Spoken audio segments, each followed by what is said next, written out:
Good morning, students. How are you? I hope you will happy, healthy, and active. My dear students,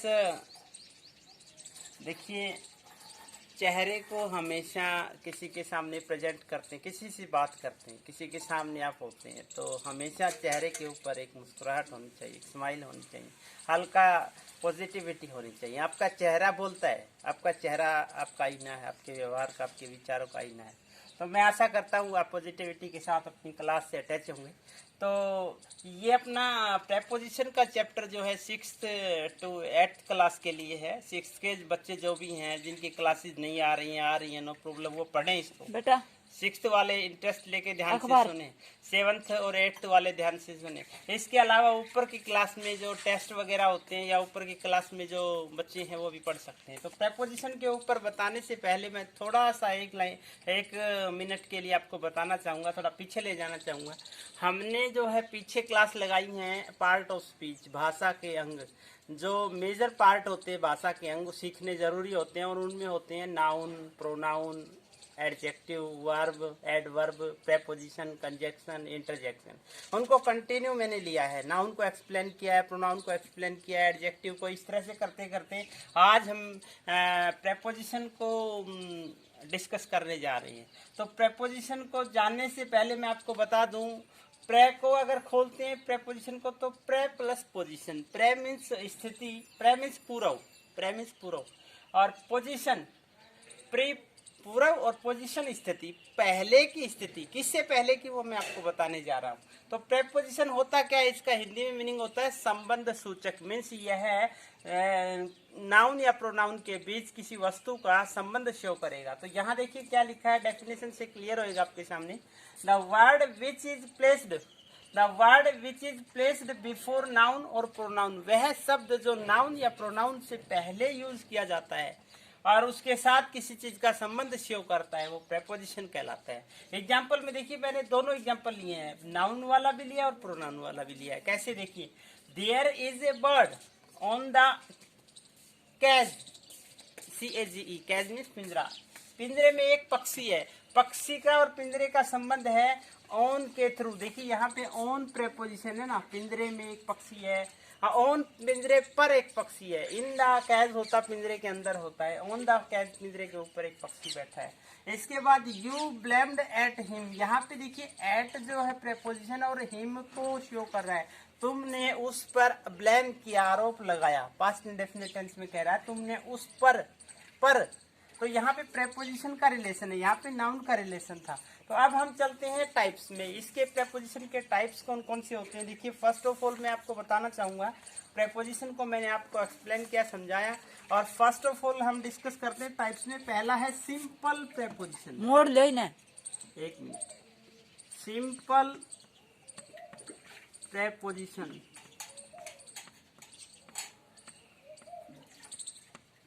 simple prepositions, देखिए simple prepositions में क्या होते हैं। देखिए simple prepositions में होते हैं इस प्रकार के होते हैं, जैसे आपने सुना होगा एट, मैं ले लेता हूँ एग्जांपल में, at, by, for, to, with, इस प्रकार से etc।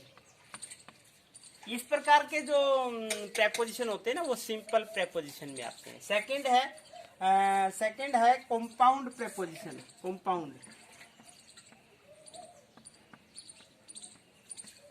Compound preposition,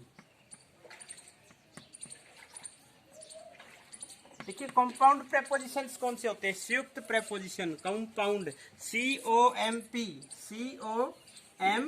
COMP, compound preposition कौन से होते हैं। देखिए COMPOUND, ध्यान दीजिए स्पेलिंग के ऊपर। कंपाउंड प्रेपोजिशन होते हैं, ये तो होते हैं सिंपल प्रेपोजिशन, साधारण प्रेपोजिशन, और कंपाउंड प्रेपोजिशन होते हैं संयुक्त संबंध सूचक। संयुक्त कैसे कहा गया है, संयुक्त में संयुक्त अक्षर सुने होंगे आपने, अक्षय, त्रय, जय, जानी, इस प्रकार से। तो इसी तरह से संयुक्त कौन से होते हैं, जिनका जो है थोड़ा सा बड़ा मीनिंग निकले। एग्जाम्पल में हम ले सकते हैं, देखिए अबाउट, क्या मीनिंग निकलता है, के बारे में, अबाउट। और ले सकते हैं आफ्टर, के बाद, और ले सकते हैं आफ्टर के बाद डाउन, etc। इस प्रकार के जो प्रेपोजिशंस होते हैं वो किस में काउंट किए जाते हैं? वो किए जाते हैं कंपाउंड प्रेपोजिशन में। नेक्स्ट देखिए, थर्ड पार्ट हम डिस्कस करने जा रहे हैं। उससे पहले मैं आपको बता दूं प्रेपोजिशन क्या है। प्रे मीन्स पूरा और पोजिशन मीन्स स्थिति। प्रेपोजिशन संबंध सूचक है, नाउन या प्रोनाउन के संबंध को शो करता है। इसके बाद थर्ड हम पढ़ने जा रहे हैं वो डबल प्रेपोजिशन। क्या है? Double, DOUBLE, double preposition.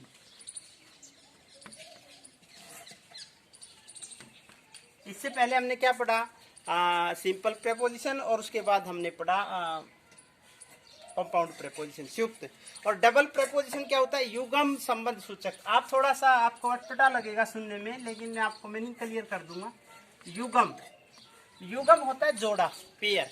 युग्म संबंध सूचक शब्द ऊपर इसमें लिख सकते हैं साधारण संबंधवाचक, इसमें लिख सकते हैं संयुक्त संबंधवाचक, इसमें लिख सकते हैं युग्म संबंधवाचक जो जोड़े में हो।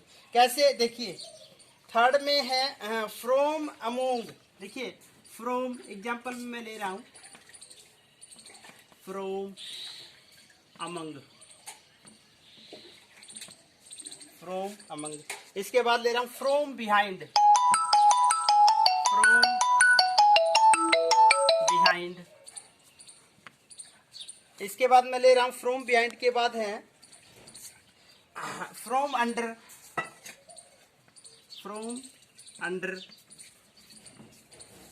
एक और ले लेते हैं फ्रॉम अंडर के बाद आउट ऑफ, आउट ऑफ। ये इस प्रकार से मिले तो आप समझ लेना कौन सा टाइप है, ये प्रेपोजिशन का कौन सा टाइप है।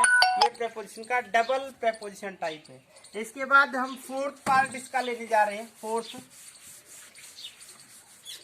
पार्ट इसका लेने जा रहे हैं। फोर्थ पार्ट में दिया गया है पार्टिसिपल प्रेपोजिशन, और फिफ्थ पार्ट में दिया गया फ्रेज प्रेपोजिशन। दो ही टाइप हो रहे हैं इसके। पार्टिसिपल कौन से होते हैं? देखिए, फोर्थ पार्ट में पहले मैं लिख देता हूं, participle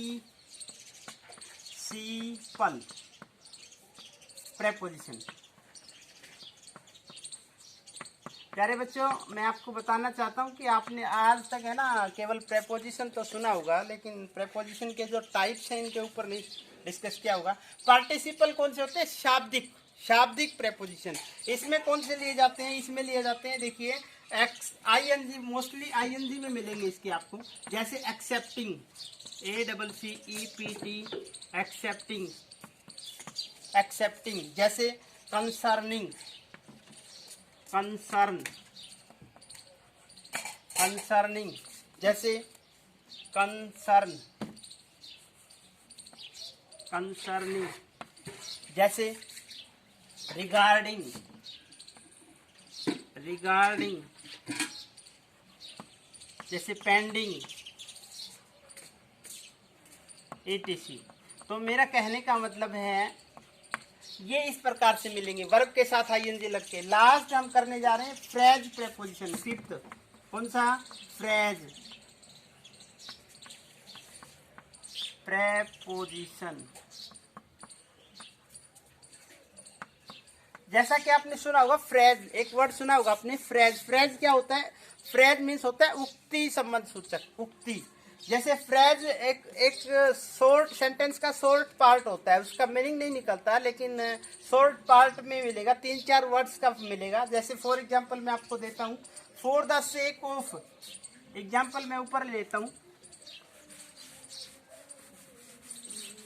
for the sake of, for the sake of, की खातिर। इस तरह से नेक्स्ट है in order to, in order to. एक एग्जांपल है इन स्पाइट ऑफ, के बावजूद, इन स्पाइट ऑफ। लास्ट एक और लेता हूं, इन स्पाइट, ड्यू टू। ये तो आपने सुना भी होगा, ड्यू टू, के कारण। तो देखिए ETC, एक्सेट्रा। तो इस प्रकार से देयर आर 5 टाइप्स हमने पढ़ा। तो आशा करता हूँ आपको समझ आए होंगे। और इसके ऊपर कहाँ कहाँ प्रेपोजिशन का कैसे कैसे यूज़ होता है, इसके लिए हम एक अलग से क्लास बनाएंगे, उसके ऊपर डिस्कस करेंगे। तो आप टाइप्स अच्छे से सीखें, फेयर नोटबुक में लिखें, चैनल को लाइक करें, सब्सक्राइब करें, बने रहें मेरी हिंदी कोचिंग सेंटर पे। Thank you and have a nice day.